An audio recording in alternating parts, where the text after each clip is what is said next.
In case you missed it, here's a Sports Animal Rewind.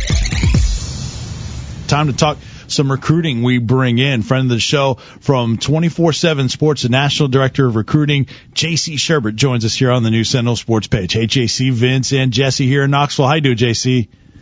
Hey guys, great to be with you today. Always enjoy being with you, JC, and we got to talk about this Tennessee class. I don't think since Tennessee went up to number 1 in the team rankings, now Tennessee is at number 3 in the 24/7 Sports rankings.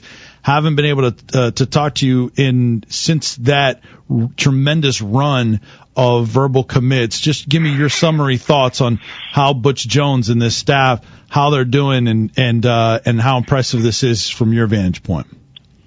Well, they've done quite well. I think that, you have to be resourceful at Tennessee when you're recruiting, especially when you're recruiting to a down Tennessee because of the in-state talent base, because of geography, because Knoxville is a long way from Memphis, and there's a lot of good players in Memphis.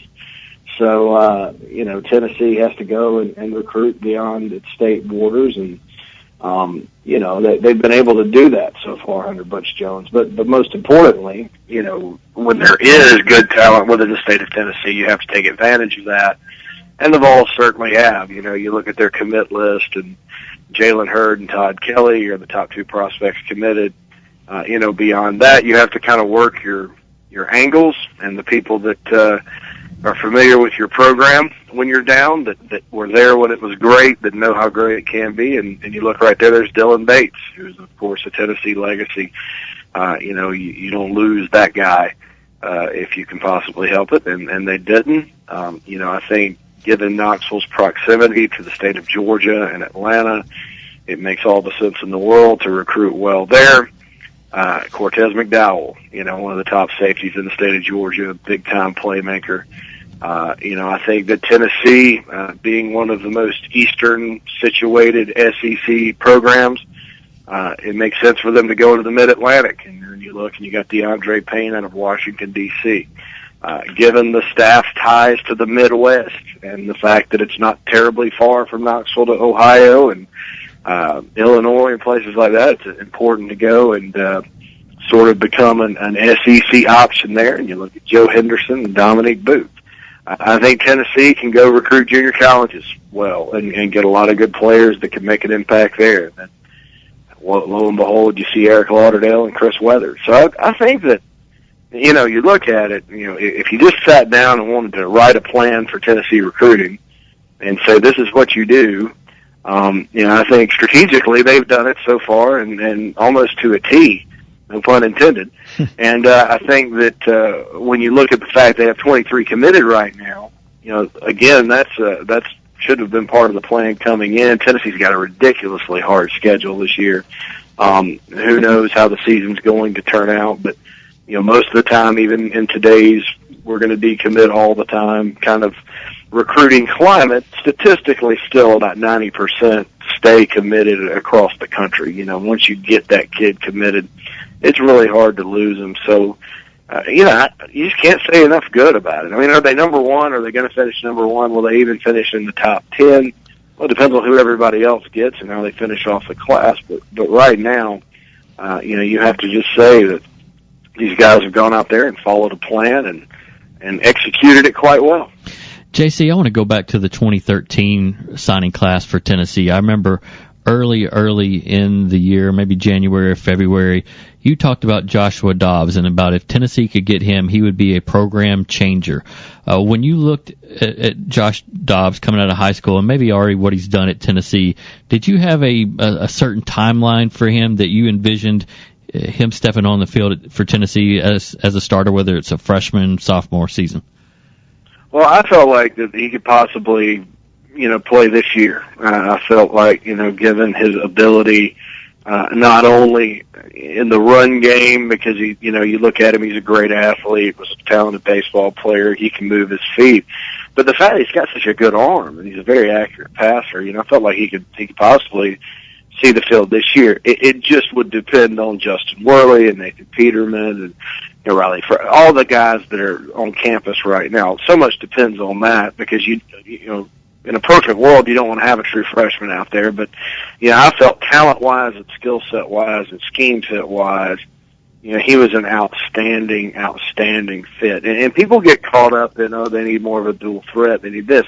Well, Josh Dobbs is a passer. I mean, Josh Dobbs, he can run and he can get yards with his feet, but he's sort of like Russell Wilson in the sense that it's his arm and accuracy and command of the passing game that makes him potentially special. So I still think, time frame, I thought as early as this year, maybe as soon as his second year in the program, just depending on development and all the standard things that go into making a high school player into a college player. Visiting with J.C. Shurburtt, who is the National Director of Recruiting for 24/7 Sports. Of course, part of that is GoVols 24/7. Talk to Ryan Callahan all the time, getting a national perspective from J.C. here on the show. Vince Ferrara, Jesse Smithey. A lot of the attention now has been shifted to the defensive line, specifically those defensive tackles and guys that fit that bill that Tennessee's in the mix for. A couple of them I want to get your thoughts on.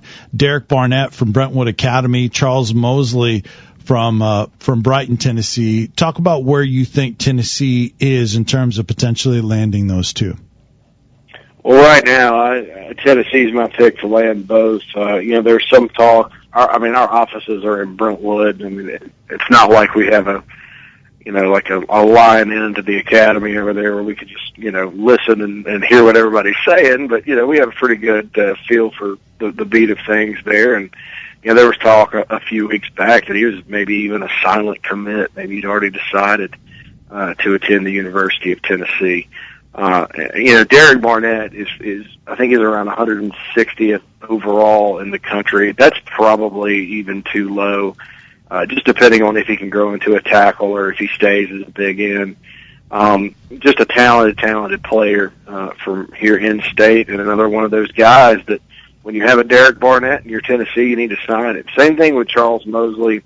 I'm not sure that long-term Mosley's not an offensive guard. I think if he went to a team that sort of featured a three-man front, he could be that big nose tackle. Maybe he is, but a defensive lineman. But I think that, right now he's probably a higher up-sided offensive guard. And if you think about it, Tennessee's got probably one of the best O-lines in the conference this year, but those guys are upperclassmen, and there's a need at that position as well.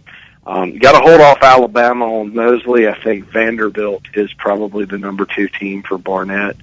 You asked me today, I think it's probably 70% chance they get both, probably a 95% chance they get at least one. So I think that, things are looking good for the Vols there. Certainly the crystal ball is such a neat feature on 24/7 Sports, where a lot of the analysts locally and nationally, as you do, predict where you think a player will land. Are there other players that you have a prediction for Tennessee to land to this point that maybe come to mind? Maybe the Berry twins would be among those? No, absolutely. And then, the Berry twins are those that are those types of guys that, you think, hey, I mean, this is a connection, obviously, with their brother, and they were committed, I guess, 20 years ago, and all that. So I think that that's a guy you need to do. I still have Tennessee for Josh Malone, though. I think that may be the one in-state guy that they don't get this year, just because there's a lot of talk that he's probably going to end up elsewhere.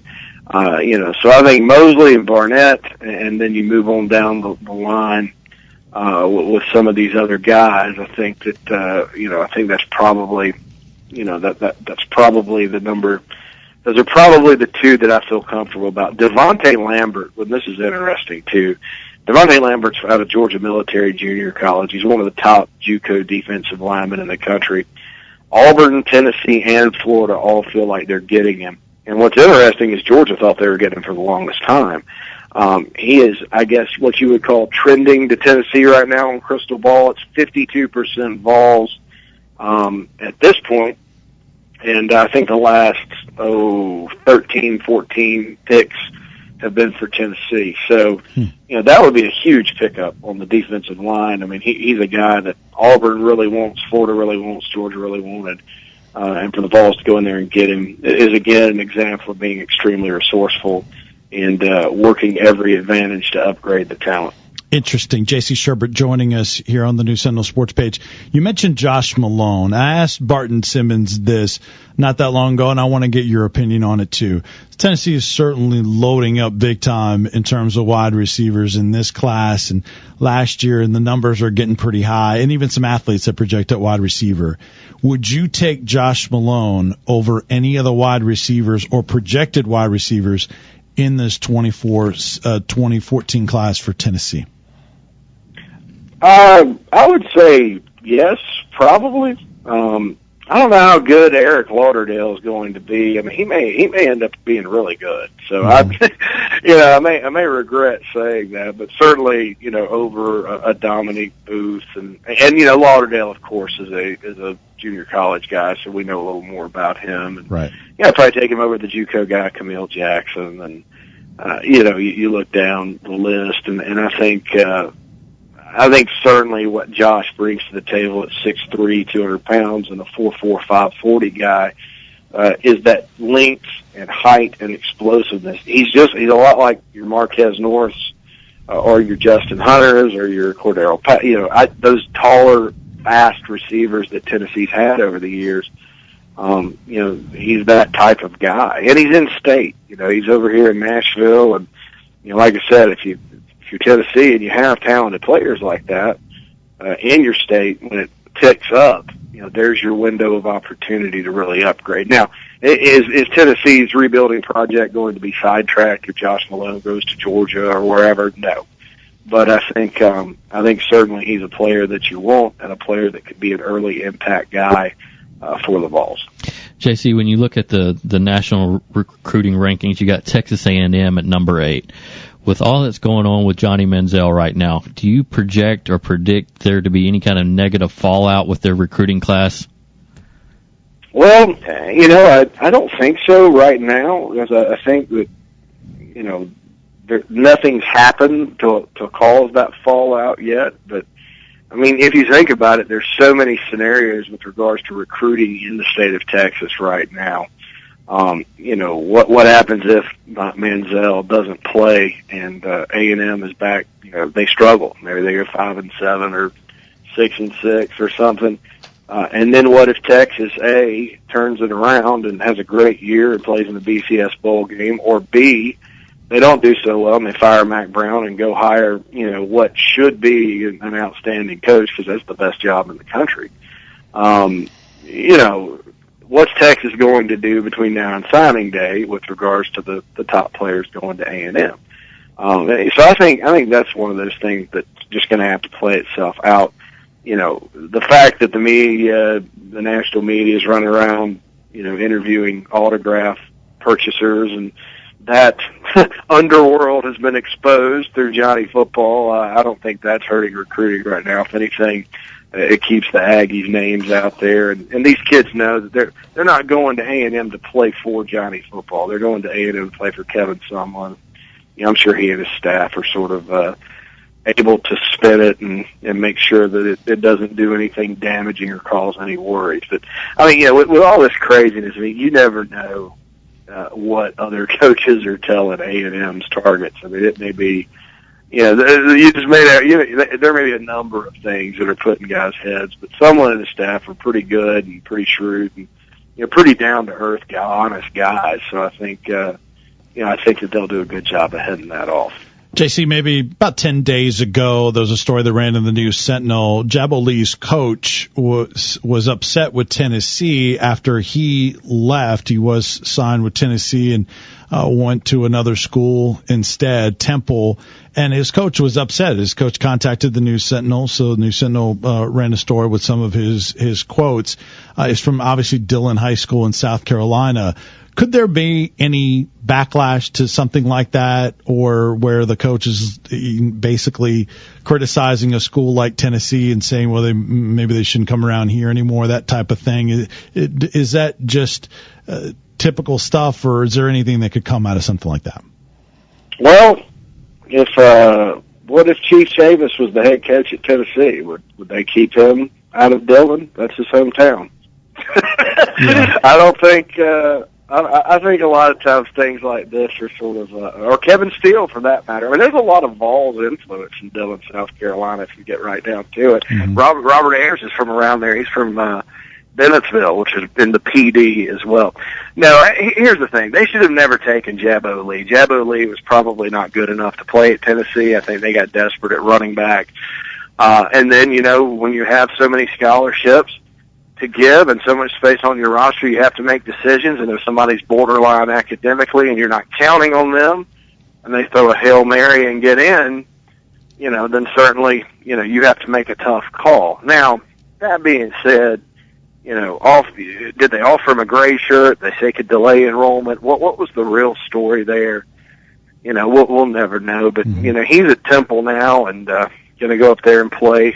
And he's a really good back for Temple, a really good pickup. So sometimes, what you throw away on one level ends up being pretty good on another. So I think he'll be fine. And Dillon, I think they have a quarterback coming up in the 2016 class that would probably be a good fit at UT. But I think there are other quarterbacks too. I don't think the hard feelings will last very long down there in the PD, particularly given the fact that the school has some ties down there. I know none of those coaches are at Tennessee right now, but there's a lot of love for the Vols in that part of South Carolina. JC, tell everyone about some of the features you guys have in terms of recruiting coverage of 24/7 Sports. Well, the main thing that we have now, because it's fall camp, preseason camp, and it's not just recruiting at 24/7 Sports. We have great team coverage.